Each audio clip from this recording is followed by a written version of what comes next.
Hello again. Week 2, all about me and what I have to offer. You will recall that we discussed strengths and transferable skills in our last topic, and I hope you've had the opportunity to explore what your strengths are. It's very important for you to identify these because we need to break down your strengths and identify what your skills are in order to really compile our CV effectively. So this is the topic for this session, CVs. Now, we don't want to just look at the CV as a document. We need to think about many other factors, and most importantly, we need to think about who's going to be reading it. Now, whilst it's very important that we make our CV very personal to us, because it is a representation of who we are through our experiences, our work experiences, our education, etc. We really also need to identify who this document is going to be going to. It's very important also to identify how this document is reviewed, and that's what we'll be looking at here before we actually go into breaking down what the good CV should look like. So CV and the HR professionals, these are the people predominantly that will be reading your CV. So CVs are read by HR professionals first. And you can imagine in some situations how many CVs these HR professionals receive. Think about it if this was your job as well, how you would approach the reviewing of a CV, scanning it, for example, looking at the main information that you need to draw out to be able to link in to the job that you have on offer. Tens or hundreds of CVs have been received to HR professionals on their desks, in some situations thousands. They have to look through all of these documents with careful mind that this is an individual's representation and they are looking for a job. But we have to make it easy for them because really they only spend a few seconds on each CV.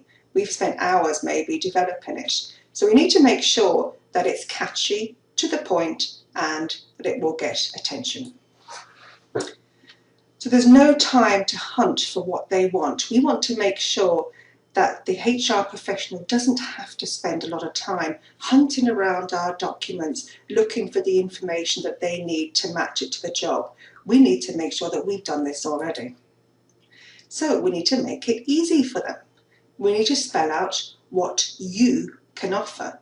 Therefore, that's why it's so important that you have identified your skills to start off with, because otherwise you will not know what you have to offer. This is a survey that was conducted. It was conducted last year, and it is a BDO of a recruitment company hiring managers survey. And the key findings have been really identified in relationship to what Irish hiring managers say about CVs. And we can look really is that the maximum in relationship to CV length should be 2 pages. 98% of Irish hiring managers recommended that the maximum CV length be 2 pages. It's very important that we really do take this on board. But by doing that, we don't want to have a smaller font and have everything cramped up on our CV. But it's very important that we don't really go into 3 pages. I have seen CVs with 4 pages. It's too much information. So maximum 2 pages. We also have to really acknowledge that the HR professional who's going to be reading our CV will spend less than 5 minutes reading it. Okay? And also, this is the time that they have taken to form an opinion about us.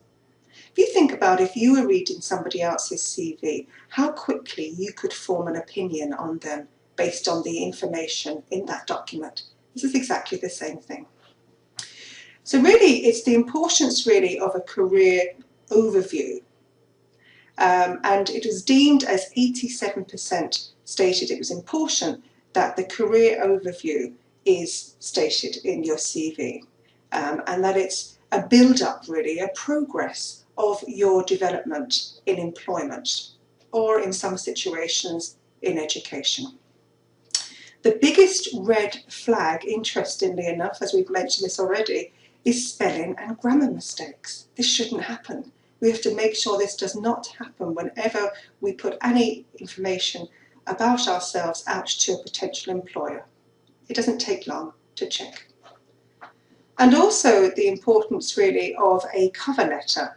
And sometimes we are sending online applications that we might just put a note. It's very important that we keep to the standard format, because really they are looking, employers, potential employers are looking for this standard format. So we need to provide them with what they're looking for. And we will be covering letters at a later stage. And our hobbies as well, which is very interesting. 60% of Irish hiring managers stated the importance of identifying the individual's hobbies. Why do you think this is? Really, if we think about hobbies, really, these are areas that we could get a really good opinion on someone, a really good view, an overall view of their character, for example, if they've managed the under 12s Gaelic team, for example, or rugby team, or whatever the area is. But really, you get an idea of the person, that they could have been kickboxing for the last 10 years, for example, or that they could be involved in voluntary capacity in a charity. It really does show the person, the full kind of person, when you put in the area of hobbies. Now, it's very important as well is that if you do put in these hobbies, you make sure that you know about them. Because in some situations, if you've put a note, for example, as your hobbies of reading classics, and a question could be just in a very break the ice question rather than an informal interview question, could be about what classics have you read recently? And if you haven't, then this will show up. Okay, so what does this mean for you? What this means for you is that we make your CV no longer than 2 pages. And it's not just looking at this survey that has been conducted. This is standard information, really, that is out there in relationship to our CVs. We need to put the good stuff at the top half of our first page, because don't forget, we've spoke about it, the 5 minutes opinion that's been formed. So we need to make sure that our good stuff is right at the beginning to assist us in making the best impression possible. We need to use a clear, simple format that is very, very easy to read for the reader. Check and recheck your spelling. It only takes a few moments to do this, and we've seen how important and necessary it is. And write a suitable cover letter. When I say suitable, it's relevant to your application. It's relevant to the actual role that you are applying for. Sometimes we can have a standardized letter, which is okay, but it will need to be adapted to each particular job that you are applying for. So the actual structure of our CVs then, chronological versus functional CV. We'll look at the chronological first. Here, chronological means most recent position first. It's the employer that's listed first. Now this is especially relevant if you are looking for a job. In some situations, people are carrying on with education, so they have their education at the forefront. But really, the standard approach is your employer listed first. So it's your most recent employer, and if you are unemployed, then it will be your past employer. If you are employed, it'll be your current employer. Chronological is useful when targeting the same role with another employer or seeking promotion in your company. And the reason for this really is that it shows progression. It shows your development as you have gone up in your career. It shows the different roles, the different responsibilities that you've had. So it starts from maybe at a more junior position, rising up over the years have gone into the position that you now currently hold and that you're now looking for. So the functional CV then is competencies or skill-based. And if we think about competencies, we will be explaining that a little bit more, but really a competency is something that you are able to do and that you can show that you are able to do based on past experiences, based on other things that you have done. And a functional CV is good for career change or those with a lot of experience in a wide range of roles. Because if you've got a lot of experience, you can condense it down into your competencies, into your skills that we have discussed earlier, that are transferable, that you can transfer from one job to another, or in fact, from other industries. The functional also gives examples of achievements under each heading. So it's very much based on your abilities and your skills. And it includes our employment record as well. So there is the career development and the progression there too. So looking at a chronological CV now, we have there at the beginning our name and our address, email, phone, and LinkedIn, for example. Very important, even just looking at that information, that we make sure it's an appropriate email address that we include in here. Sometimes a nickname, for example, might be your email address. Just get another one with a more professional approach. Your phone, for example. Make sure that if you are putting your phone number on there, your mobile phone or a landline, whatever's the most appropriate, that you have got voicemail facility on it so that you can take a message and actually get the message and call the potential employer back if need be. And again, LinkedIn, it's important for us to be on social media in a professional capacity.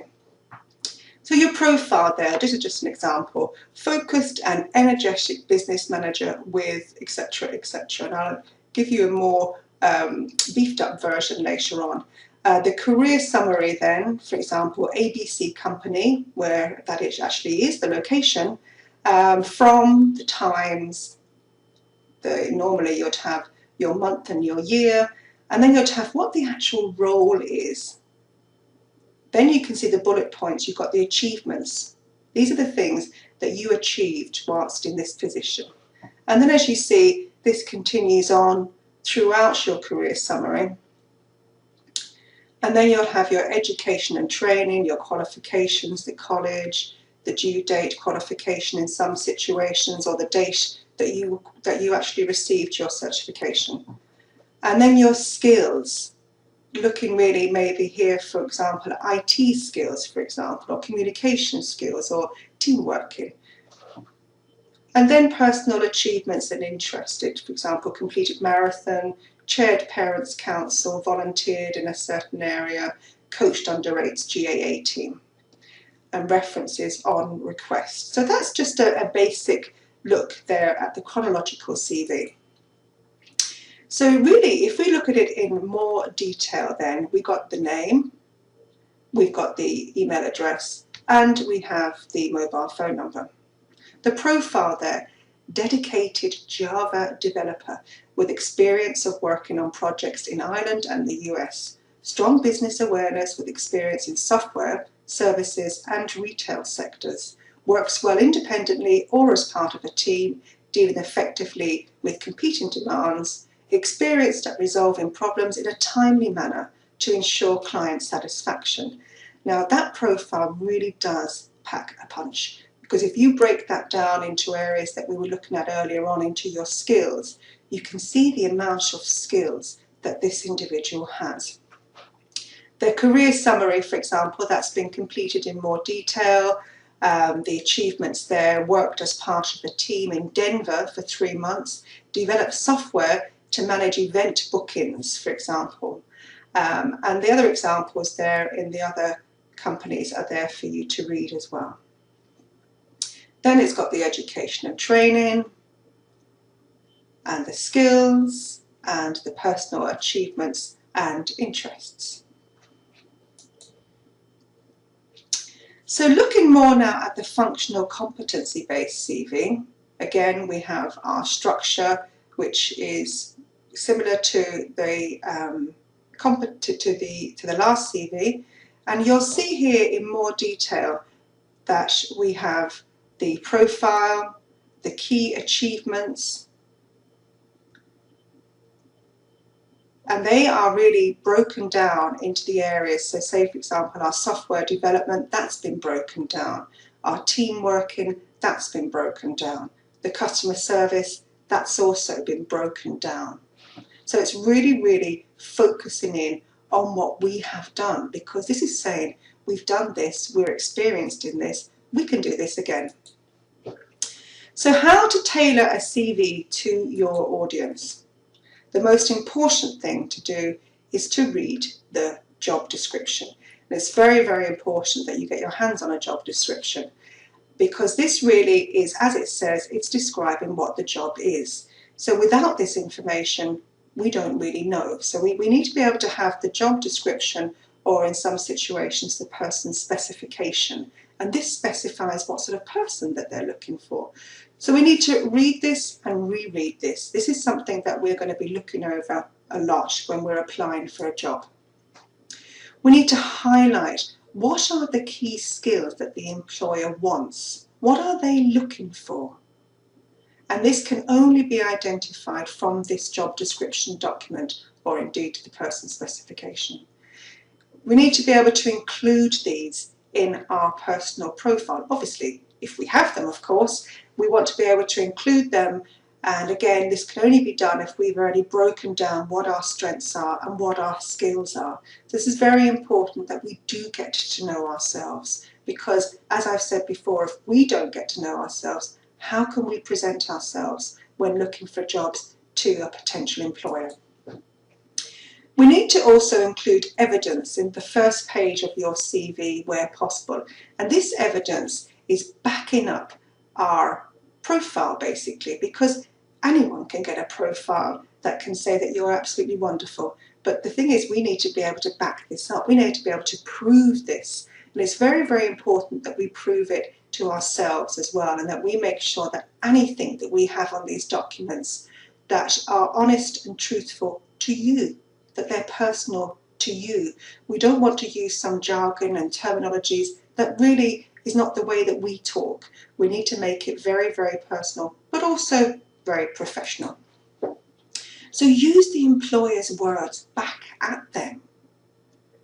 This makes them understand that we have read their information that they've sent us, that we do know what this job is about.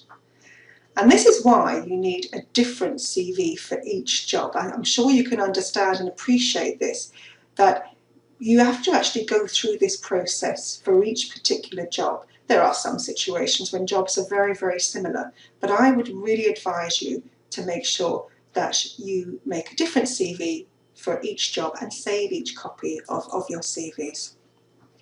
Another area which is coming into fashion really is something which is called a digital CV, and the majority of us that are familiar with online would be able to maybe see the benefits in this, and this is something that will be happening much more in the future. The digital CV allows you to go further than the traditional job application by adding a variety of media. Now this media could be, for example, video links. It would be like a page, for example, but it would be an online page, and you might have a video clip, for example, of maybe a talk you gave at a conference, or, for example, you raising the cup in your hobbies, for example, your GAA or something like that. Photographs, for example, that may have been taken from you in some events that you have been involved in. Articles maybe that you have been involved in. For example, there might even be sports related, that's fine. In the newspaper, these are articles that are related to us. And also your portfolio. And what we mean by portfolios is really all of the information that we develop about ourselves in our job search. So these could be, for example, that you were involved in a voluntary capacity in a community centre, for example. You might have been involved in working in a charity shop, for example. These are all things that help make an impression about us. And in some situations, on this 2-page CV, the traditional CV, there's not always the capacity to actually present that information, whereas on a digital CV, there is much more scope. So looking at digital CVs really is a 1-page interactive instrument, is what it really is. And there's just a link then, possibly if you are interested in pursuing this further. It will take a bit of time setting up but it might be something very, very interesting, because a lot more employers these days are actually looking online at applicants. And this will be something that will be the first link that will come on. If anybody looks at our name online, this will be the first thing that comes on, will be our digital CV. So I hope you've enjoyed this topic on CVs, and I hope very much that it's been helpful for you. I appreciate the fact that there are many different aspects to the CV, but the most important aspect is for you, and I've repeated it a few times, is to know yourself. So thank you very much.